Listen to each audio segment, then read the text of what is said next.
ஒரு பொருள் என்ற ஜோதிடமான சூரிய குடும்பத்தை தத்துவமாக்கினால்தான் புரிந்து கொள்ள முடியும். இல்லை என்றால் எப்படி புரிந்து கொள்வீர்கள்? அதனால்தான் பகவான் ஓஷோ சொல்வார், ஜோதிடம் கிரேக்கத்தில் வளர்ச்சி அடைந்திருந்தாலும், உலகத்தில் பாபிலோனிய சமூகத்தில் வளர்ச்சி அடைந்திருந்தாலும், ஒரு குப்பனுக்கும் சுப்பனுக்கும் ஜாதக பலன்கள் சொல்லக்கூடிய சீரிய தத்துவத்தை உருவாக்கியது பாரத தேசம். அங்கதான் தத்துவம் வருது. வெறுமனே சூரியன் சந்திரன் புதன்னா அது உன் வாழ்க்கையில மனைவியை கொண்டு வருமா, அழகான மனைவியை கொண்டு வருமா, நல்ல குணவதியை கொண்டு வருமா அப்படின்னும் போது தத்துவம் தேவைப்படுது. அங்கதான் உங்களுக்கு பஞ்ச சித்தாந்தம் வருது.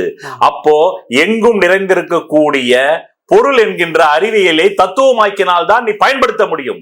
இல்லை என்றால் பயன்படுத்த முடியாது. அதே தத்துவத்தை டெக்னாலஜி ஆக்கினால்தான் நீ சுகமாக இருக்க முடியும்.